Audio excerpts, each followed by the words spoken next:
Hello, everyone, and welcome back to the channel. Tony here with Italian Dual Citizenship Assistance. In today's video, we're going to be talking about the decree and giving you some updates. It's been a busy week for the decree, so let's jump into it.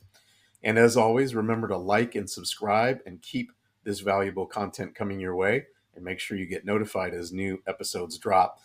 So, as I'm sure we all know, we're under Decree Law 36, which went into effect on March 28th. It was a big shakeup. It temporarily suspended Jure Sanguinis applications at consulates and comuni, and it limited eligibility to the most immediate generations. It also introduced this concept of genuine connection to Italy, though what that means has not been clearly defined. There's been a global reaction to Decree 36. The global Italian community was strongly reactive to it. Protests erupted, especially in Latin America, where many Italian descendants live. And there's also growing diplomatic concern that Italy risks harming relationships with major trading partners like Brazil and Argentina. And there's now significant political momentum to soften or amend the decree. Over 100 amendments have been submitted, and even inside the governing coalition, members are starting to question parts of the law. Pressure from abroad and from within the parliament is making a real impact. So, this is exciting news for anyone who's been concerned about the limitations imposed by the decree. I've been reporting from the beginning that I felt that there would be some softening of these restrictive requirements, and I've been speaking with attorneys who feel the same way. So the question has been whether or not the legislation itself would ultimately soften the requirements, or if it was going to require going to court and legally challenging these things. But one way or the other, it's been clear that there should be some windows of opportunity opening up, and we're starting to see that happening now. There have been a number of amendments to the bill, as I mentioned, over 100 of them. Some of the proposals that are being reviewed, that have been reviewed this week, include a rejection of the decree entirely, an extension of deadlines surrounding this idea that if you didn't apply before March 28th, that you were out of luck, grandfathering of applications, easing restrictions, removing retroactivity, lots of measures aimed at softening things. Now, the full Senate is scheduled to debate the conversion of the bill between May 6th and May 8th. One of the most important amendments actually comes from the Lega Party. They want to restore access for descendants whose grandparent was an Italian citizen, even if they weren't born in Italy. This would be a big change, and this aligns more with the traditional principle of Jure Sanguinis, the right of blood, blood as the way that citizenship is transferred, not place of birth. And the political shift is a major development. Salvini's Lega Party has openly opposed Decree 36, arguing that it violates Italy's long tradition of citizenship by descent. And their pressure has contributed to discussions within the government coalition about softening the decree's impact. Now, if Lega's proposed amendments are rejected, there's a real possibility that they could vote against the final text, putting a strain on the government's unity. Meanwhile, international protests are increasing pressure on Italian leaders. All of these factors raise the likelihood that Decree 36 could either be amended or face serious obstacles to full approval. Even within Fratelli d'Italia, the main party behind the decree, some members are now calling it too restrictive, and they've submitted amendments to soften the harsher parts.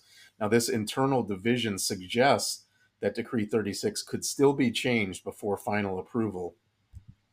We'll take a look at the timeline of events here. So we know, as I mentioned, March 28th was the date that the decree was issued. April 23rd, the Senate began reviewing the amendments, and they were supposed to be voting on them yesterday. Now, today's a Liberation Day holiday, so there's no session. So we should have the results of which amendments will be considered to be added this week. And May 6th through 8th is the date expected for the Senate to vote on the amended versions, assuming some are accepted to the decree, and then they'll put together this final Bill 1432 with the amendments, and then they'll vote on that.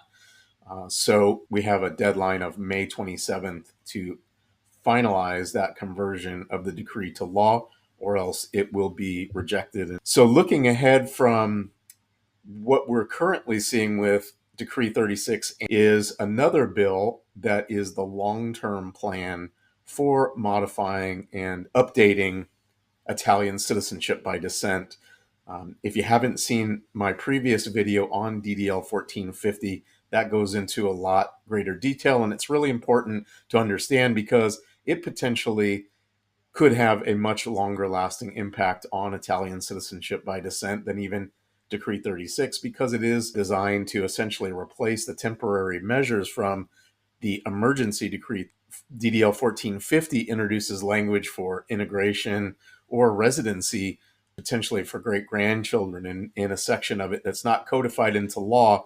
But as I mentioned in the other video, it's really interesting that they're actually starting to talk about that even in those future bills. And of course, as mentioned so far in this video, we're starting to see some softening on that position in the emergency decree itself. So there does appear to be more likelihood that we could see windows of opportunity for people to be able to apply beyond the grandparent to the great-grandchildren of Italian ancestors, or potentially even further.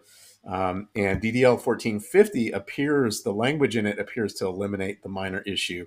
It does not mention the minor issue. It mentions specifically language about an Italian ancestor maintaining their Italian citizenship until their child is born, which is the way this used to be viewed. There was definitely an opportunity to codify elements of the minor issue if they wanted to do that, and they did not do that in the DDL 1450 as proposed. So there's a chance that that could definitely be on the way out, the minor issue, which would be another huge window of opportunity for a lot of people impacted by that October 3rd circular. Now, here's a little information on the process with DDL 1450 becoming law. It has to go through a number of steps. It really hasn't even been discussed yet. They're focused on Decree 36. So this could be a good 3 to 12 months out, or even more. Applying moving forward, now we're starting to see some processing resuming at some of the consulates. Things were shut down temporarily, and consulate, comune, and court applications are likely to continue until transition to a centralized office is complete. I'll talk a little bit about that more in a second here, but there was a proposal as part of the decree to create a centralized office in Italy to handle applications moving forward. Now, comune applications are uncertain moving forward. It appears comune could serve as an intake point, but not so much a decision maker, and that final decisions would likely be handled by the centralized office, which is different than it works now, where the decision is pretty much made at the comune level. 1948 caseload may be reduced by DDL 1450. Now, they've got a plan transitioned to transition by January 1st, 2026. This new office is supposed to be handling all citizenship by descent applications, though there is some question mark about whether or not applications could be done through on the comune level moving forward. An online portal may be part of this, and there's some talk about it being a mail-in or online application process. So people would not be required. That's a question I've been getting. People would not be required to go directly to Italy to apply. There would be a remote option available for that. Legal remedies. So assuming that Decree 36 would be converted into law without substantial modifications, which does not seem likely at this point with all of the amendments on the table. But here are some of the options available for people to take legal remedies. These are some of the ways that someone could go. There could be an incidental appeal to the Constitutional Court. This would require a case to be filed in an ordinary court, and then the judge could refer it on to Constitutional Court.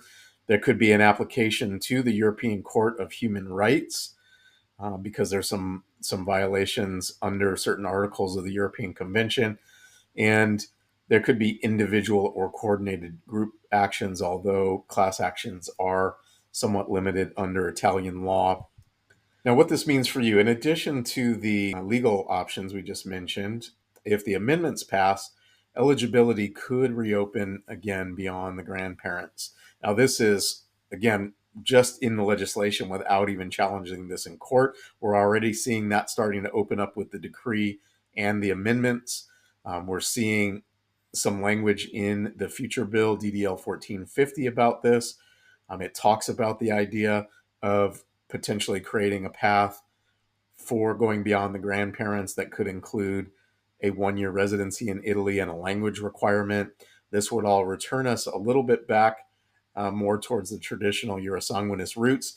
Now, it's important to note that most countries who that do have a citizenship by descent option have much more restrictive laws than Italy. Italy has been very loose about this by having it have no generational limit up until now. So it's not a surprise that maybe they eventually try to do that. But I think, everybody's in agreement that it would be great if they did that with people being born in the future, not trying to go back and retroactively strip that citizenship from people that were born under a law that gave them that right at the time that they were born.